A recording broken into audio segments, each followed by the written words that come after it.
Hello and welcome to the Top Order podcast. Baldy and I have just sort of finished our recording of the first test wrap-up in the Border Gavaskar Trophy, and this Baldy's got this lovely fireside setting set up here. So we thought we'd have a bit of a chat now about the IPL auction that had the day 2 just wrapped up last night here in New Zealand. So this will probably come into your feed about 24 hours after our Border Gavaskar one has just dropped. So yeah, if you haven't checked that out, go and have a look at that.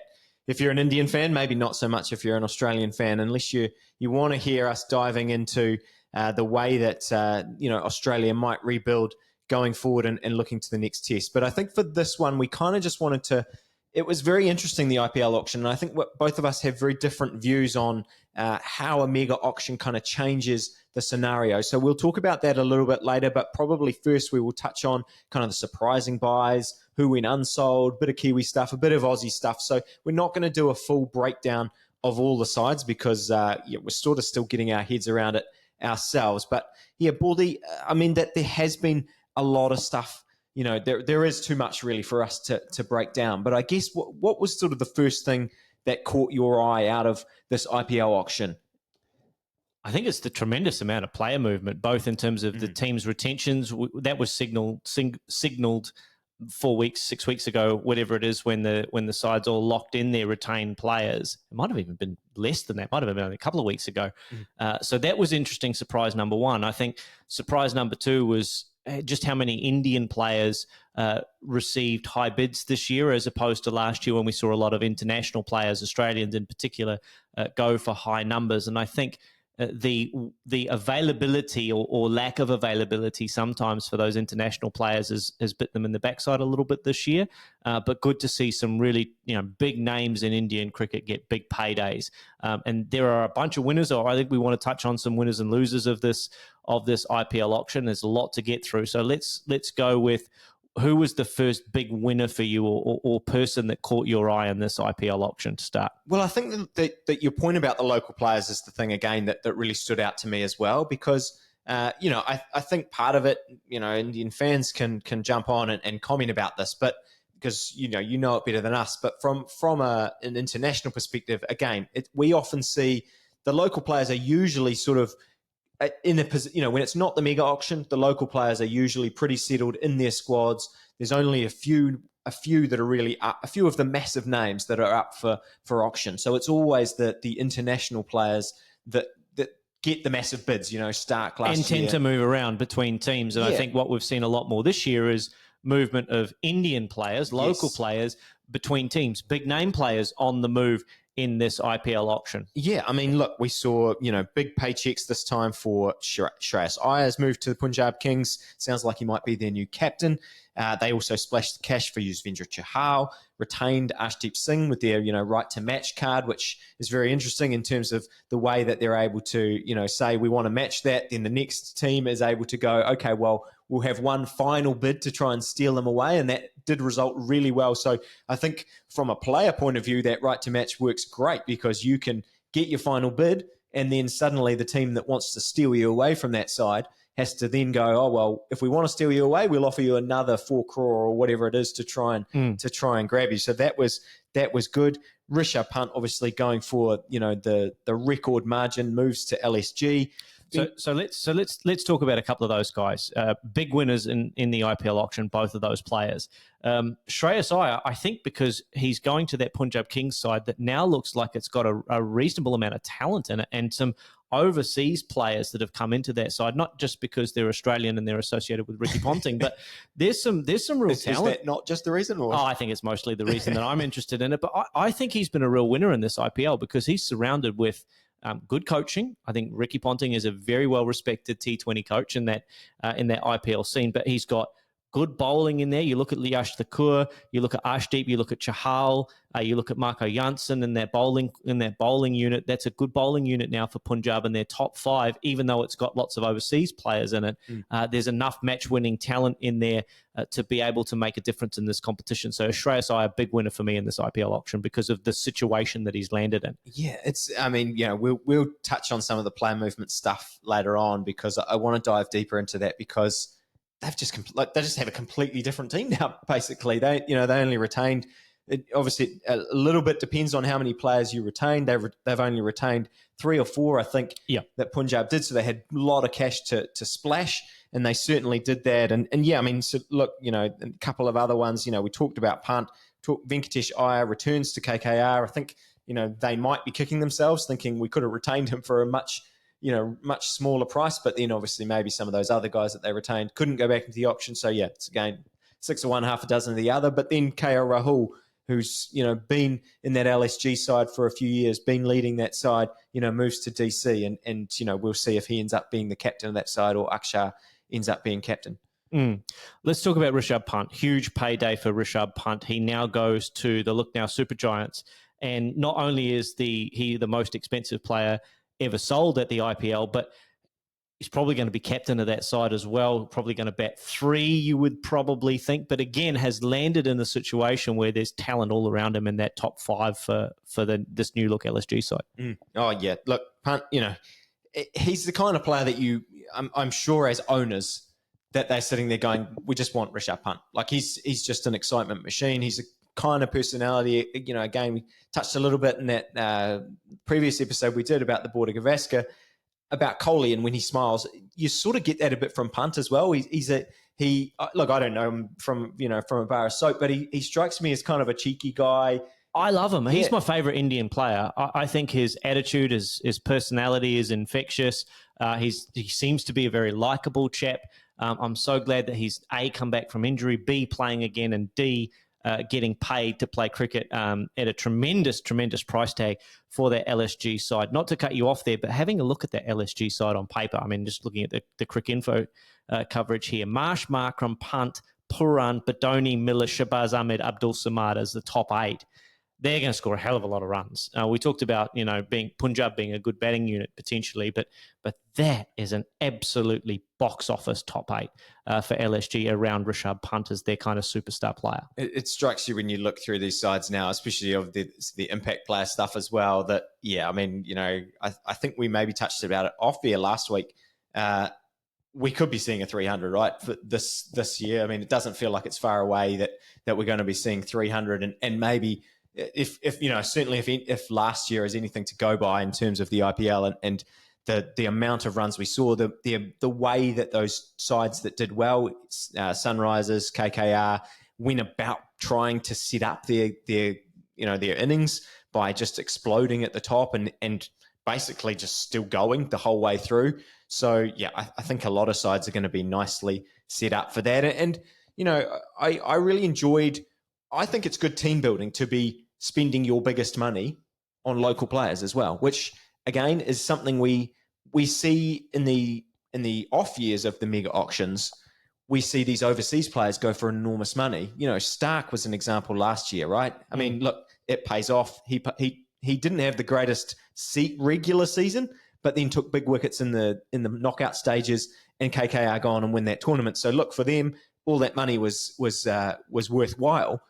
But you've seen now when this mega auction comes out, he's taken a big pay cut, and I think a lot of overseas players have had the same fate because teams have gone, well, it's actually the most important thing that we establish a really good core of local players or a couple of big local stars that we can then slot in our overseas players around them, because we only have 4 overseas players that we can play at any one time. 100%. You're 100% right. The best availability is the best ability, I should say, as they say, is availability. And those Indian players are, available throughout the IPL all day, every day, right?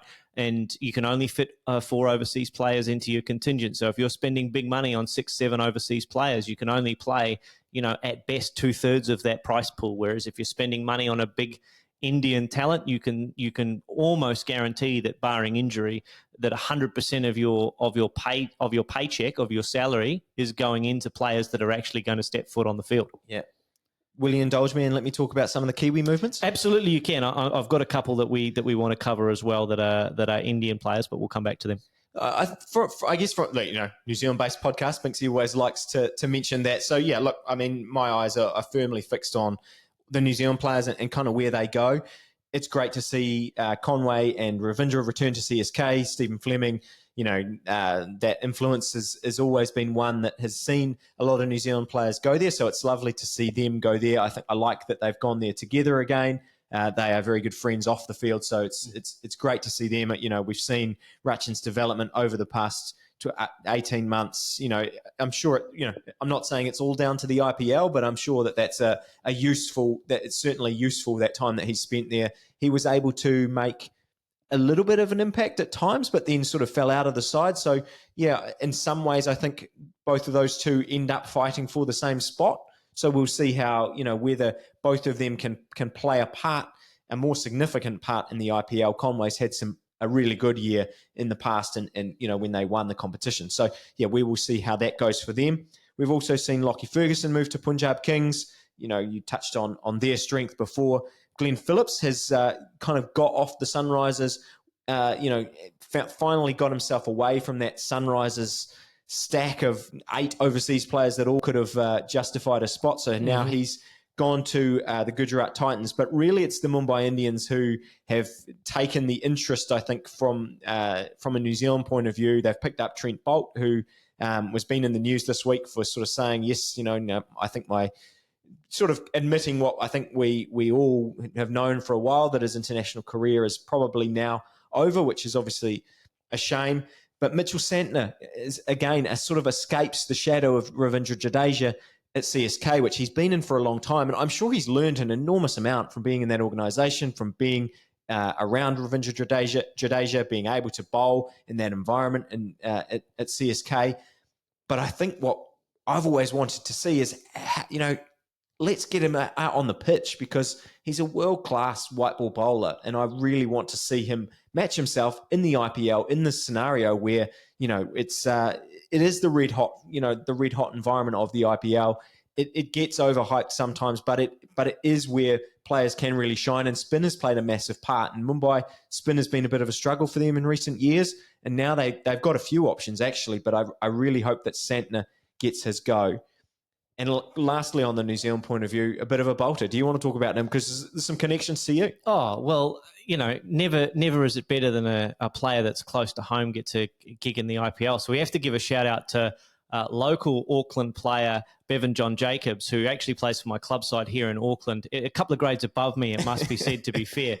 Has represented a couple of different franchises in New Zealand cricket, played for Canterbury last year when he was down there studying, is now back in Auckland playing cricket for the Auckland Aces, and is now, surprisingly, I think to most people, including him and his family, is now an IPL player. So he also joins Mumbai. Joins Mumbai, yeah. Mumbai as well. And look, Mumbai are stacked. Let's not beat around the bush. He's probably not going to play too many games, but if you have a look at how that team stacks up, 1 or 2 injuries and he might find himself playing the odd game of IPL. So you look to Bevan-John Jacobs, his family, again, like we've both said on the podcast, life-changing money, life-changing scenario for him. So look, congratulations to Bevan-John. He's going to make every post a winner. He is a terrific, clean striker of the cricket ball, both in club cricket here in Auckland and also in first-class cricket. He hits the ball clean as a whistle, a very strong player.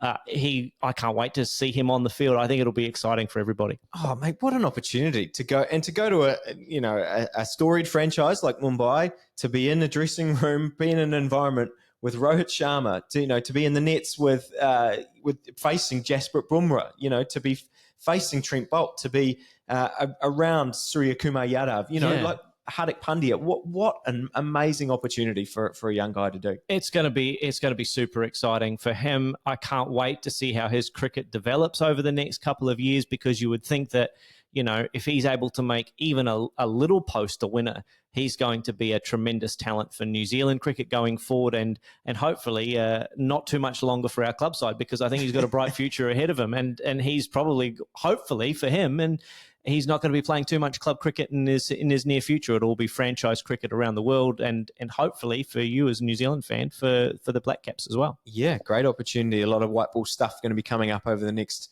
couple of years, which we've sort of touched on with the lack of Test cricket going forward for New Zealand. Any Aussies you want to talk about that have moved around? I mean, we talked about Punjab just before, going to snapping up a bunch of Australians. When I looked through, I sort of thought, I just looked at that Punjab side and thought, gee, they've got all the Aussies. And then you look through all the lineups and there's Aussies everywhere. So yeah, there are Aussies everywhere. Most of them have had to take a haircut or have moved sides in this mega auction. Not too many Australians retained in this edition of the IPL. So there'll be lots of different players in different jerseys, lots of teammates pairing up for the first time.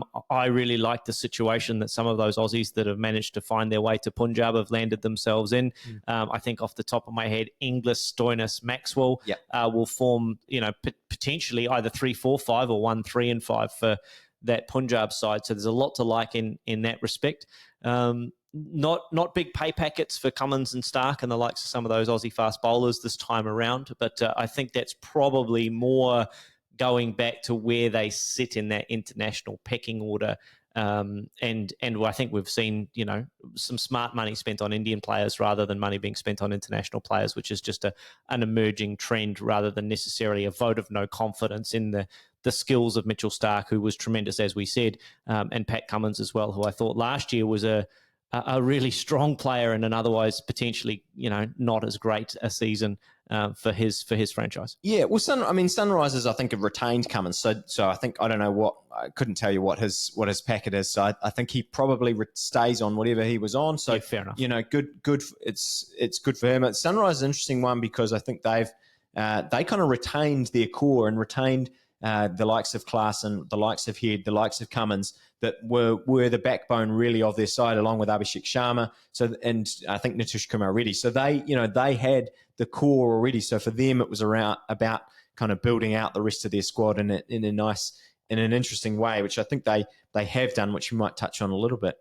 On the Aussie stuff, one notable name that wasn't picked up that I did think would, obviously doesn't play for Australia anymore, but David Warner, not selected. Yeah, an interesting one that. I think, Warner 38, so perhaps the Indian managers, the Indian owners have had a look at him and said, well, we don't really need a 38-year-old that's probably only going to play maybe 1 or 2 seasons when we could have a 13-year-old instead who could play 15 or 20 seasons. So I'm going to deftly sidestep your David Warner didn't get picked up by a franchise question, even though he's in still reasonable form around the world. I think his last at-bat, as they say in America, he did quite well, and I think one of the regional competitions led the run scorers, did well, high strike rate, 180 plus, all that kind of jazz. Yeah, didn't have a great IPL last year, but he's fourth in the run scoring charts in the IPL over the history of the tournament. Still had his moments, yeah. Still had his moments, but maybe like we saw in the back end of Chris Gale's career, not the dominant force that he potentially once was. But yeah, I want to talk about the 13-year-old kid who's been picked up by Rajasthan. Suryavanshi. I mean, it's amazing, isn't it? I mean, credit to you. You were onto him before, possibly not before the Indian selectors were, who selected him in the Indian under-19 side, and a number of other Indian fans that I'm sure are watching along that knew about him before you. But you raised him to our attention on the show a few weeks ago when you touched on him, blitzing 100 for the Indian under-19 team against the Australian under-19 team. I think 55 balls or 58 balls or something, 100 in that unofficial test match. I mean, we just talked about it for BJ Jacobs. What an amazing opportunity for a 13-year-old to be going into Rajasthan. Unbelievable. I mean, you would expect that he probably won't play in the IPL in this generation of the tournament, but hey, imagine if he gets on the field. Imagine if he does. That would be unbelievable. And this isn't a joke, but he might still have a Harrow bat.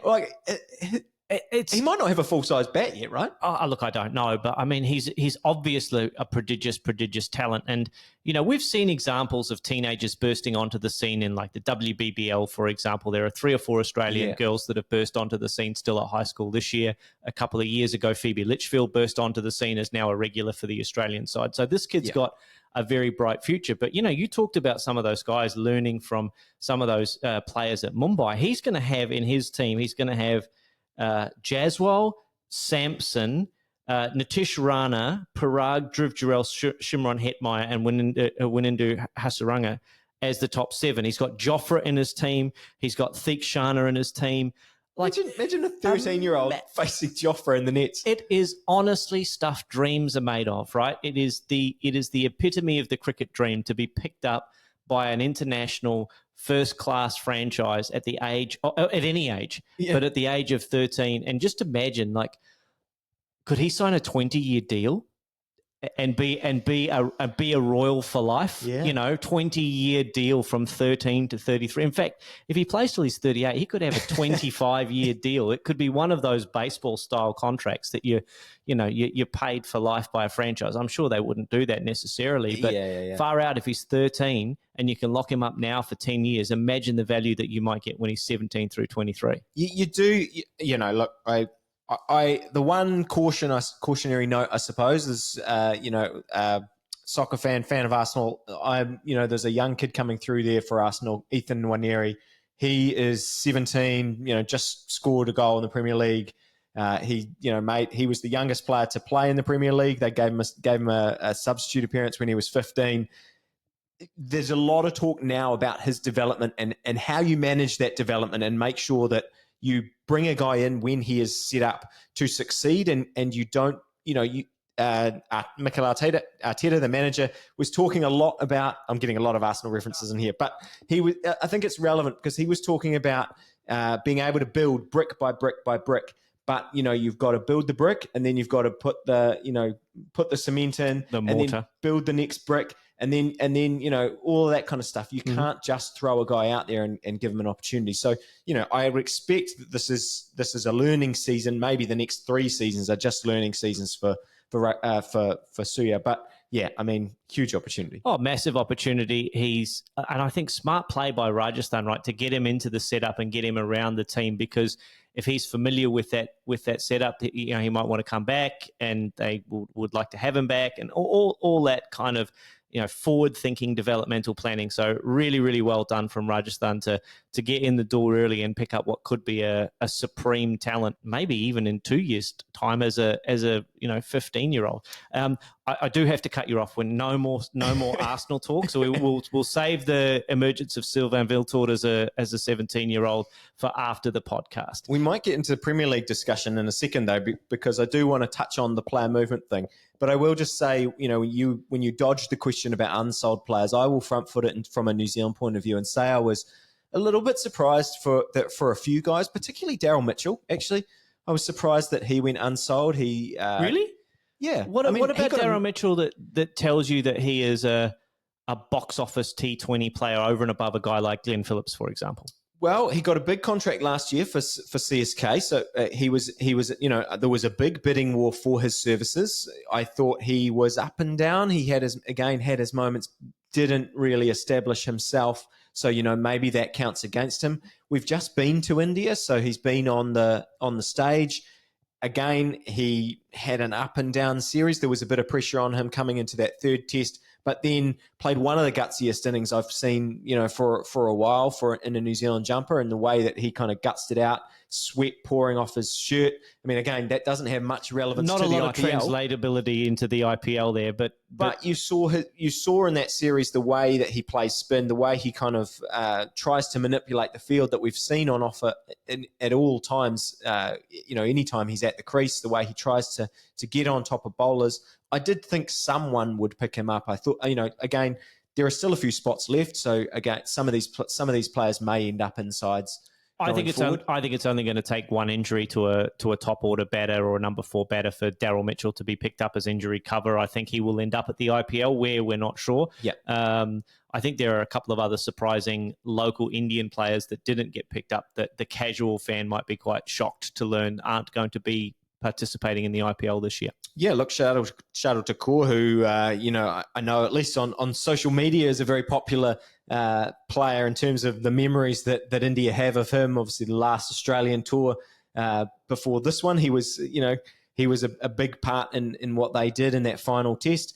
So, he's someone who I think lots of people would look at and go, that's a surprise not to see him in the lineup. There's Prithvi Shaw, but there's been a lot of stuff, I think, off field, it appears, with Prithvi Shaw, reasons why he might not be in the frame any longer. Again, there's quite a few international guys that are, that aren't being picked up. Bairstow, Will O'Rourke. I'm gutted for Johnny Bairstow not getting picked up. He's my favourite. I was a little bit disappointed to to not have any Johnny Bairstow representation at the IPL. That's a bit gutting for me. Yeah, Will O'Rourke, again, someone I thought had burst onto the scene over in India and might get a gig. Kane Williamson, Steve Smith, Joe Root, those guys that are sort of big names on the world stage, but again, you probably don't think of them as T20 players, so you can see why that has happened. But again, I think that probably is a reflection, at least, that teams are getting smarter in terms of they're not just picking. I mean, I'm sure, again, we're not really going to dive into teams that we think made horrible mistakes, but there certainly was, at least a few years ago, I think, a situation where it was, well, he's a big name, let's get him in our team. And now it appears, actually, if you're not suited for our lineup, then we don't, we're not just going to pick you for the sake of it. I think there's a lot of flexibility that's starting to emerge in the construction of some of these IPL sides as well, right? You're getting players that can fulfill multiple roles, etc. So Smith, Root, Williamson in particular, terrific players, and 2-3 years ago might have even been the staple of some of those IPL sides. Well, Kane was needing an overseas player to bat at 3 or to bat at the top of the order, and I think their lack of explosiveness compared to some of these other guys is starting to result in them not getting picked up at auction. Not to say that they aren't terrific T20 players, but I think they just don't fit the mold of an IPL franchise going forward, particularly if the Iyer's on scoring 300 every time you go out to bat. Can we talk about the player movement? Because I think we have quite different views on. You said to me that you really enjoy the mega auction aspect of this, and that players have moved all over the place, and now we have completely different lineups. Yeah, I did enjoy it. I think I enjoyed it in the same way that I enjoy NBA free agency every year. I think I enjoy the drama and the sort of 365 days a year news cycle that player movement gives you in being a casual sporting fan. And I think for me, and I know I'm more of a casual IPL fan than many, and particularly those who live in India, I do like the concept of the player movement because it gives you a bit of balance, and it gives you the opportunity, a little bit like a fantasy basketball side, where if you're horrible one year, you get to tear it all down at the end of the year and build it up next year, and you get a new draft and a new auction or whatever it is, and you can completely reinvent your cricket team if you really want to. So, and some sides certainly have. Some sides certainly have, and what I hope that it translates into is an opportunity for teams that haven't been historically successful to reinvent themselves, change the way that they construct their cricket side, learn from what the other successful sides are doing, and bring themselves up the table. To give you the opposite analogy, if you have a look at the English Premier League, for example, you go into a season where there's 20 teams in the English Premier League, and you know that other than the Leicester Foxes year, you're going to have 4, maybe 5 sides that are competing for the title at any one time. And realistically, it's probably only 2, maybe 3. 5 years, realistically, it's been Manchester City and maybe one other team each season. Right. So what does that do if you're a fan of the other 18 sides and that year on year you've got no chance of competing for the title? Whereas this EPL, not EPL, with this mega auction for the IPL, you get that opportunity that even if your side's terrible this year, that you could completely reinvent it and land with a whole bunch of new exciting players the next year and have that opportunity to support. I think it's 3-year cycle, isn't it? Yeah, but I know what you mean. You know what I mean, right? Yep. So there's that opportunity to refresh. There's an opportunity to reinvigorate, and really, it hopefully leads itself to more parity in terms of, different sides being able to have that success on a year-on-year basis.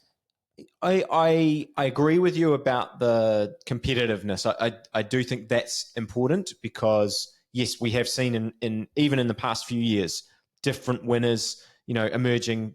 KKR was, down the bottom of the table a couple of years ago. They go on and win the season last year. What I don't like, I suppose, from the way I am as a fan, I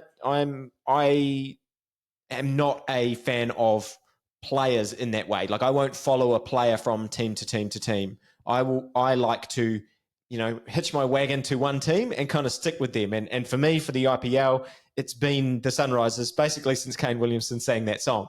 That's what how I've attached myself, on a very tenuous link. But I've kind of said, okay, well, now I'm going to Sunrisers is kind of my team, and actually in this auction, I feel like the Sunrisers are one of the sides who, like I said before, haven't managed to sort of retain the core of what they did last year. And I think when you see them on the field, although they have had quite a few changes, you're still going to see the feel of that Sunrisers side that we had last year.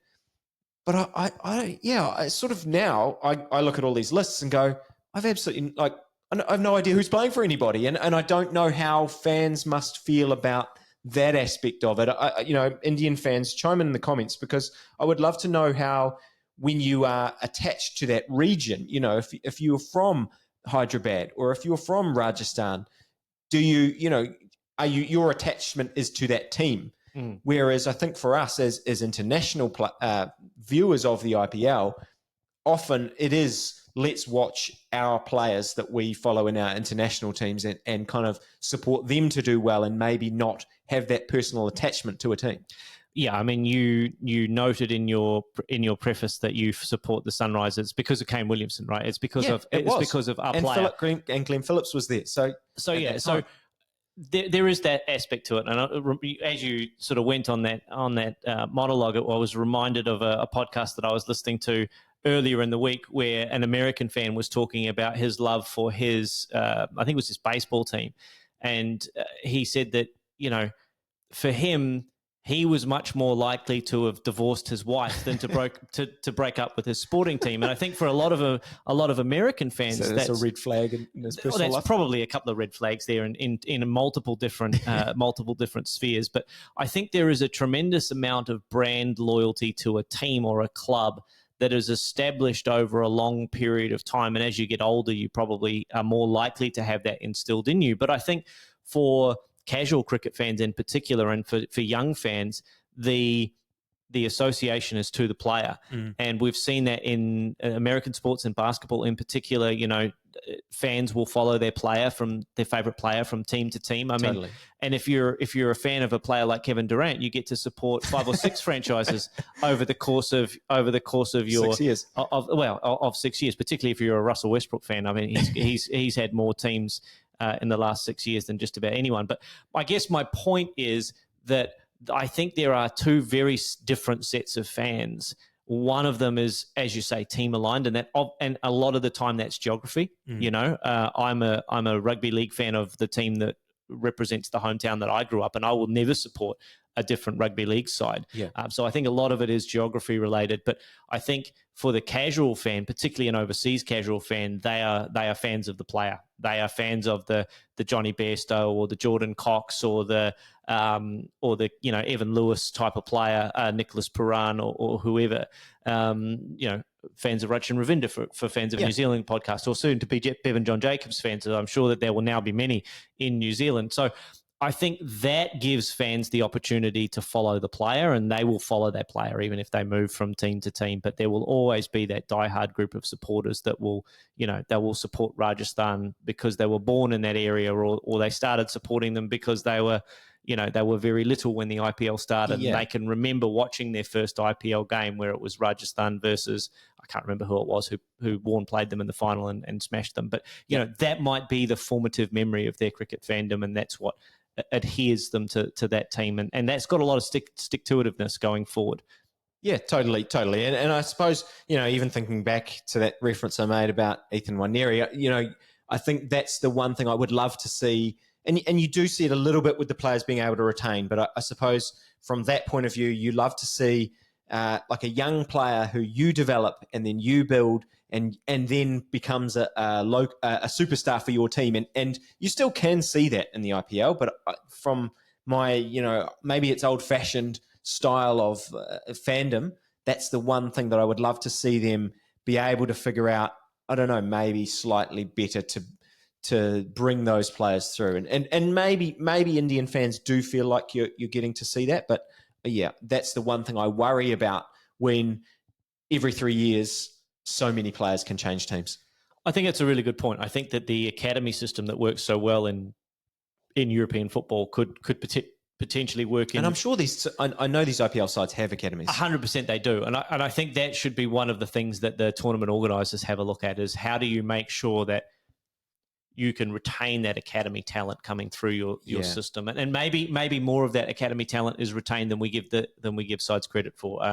But yeah, it's a really good point. Anything else in terms of IPL auction winners and losers before we close out? Because you've managed to shoehorn a bit of Arsenal talk into this podcast. And while I'd love to talk about English Premier League football with you for hours and hours and hours, we probably can't afford to do so on this episode. Anything else you want to do before we close? No, I think look, we'll come back at a later date and kind of break down all the sides in depth, much closer to the time when we know who's fit and who's healthy and all of that. We love getting stuck into those IPL previews, so we will certainly be doing that. It was interesting to see Josh Butler move. We've seen, as I've said, someone like Ishan Kishan move to Sunrisers. That's pretty exciting from that point of view. You look at that top order: Travis Head, Abhishek Sharma, Ishan Kishan, Nitish Kumar Reddy, Heinrich Klaassen. You're talking about firepower. That top five is very exciting. So yeah, Adam Zampa's moved there as well. So yeah, look, lots and lots of player movement that I'm sure most watchers of the show would have already been across. So yeah, I think we can probably finish it there and now look forward. I suppose, what is it, about four months now before we actually get to see these sides play? But yeah, exciting times.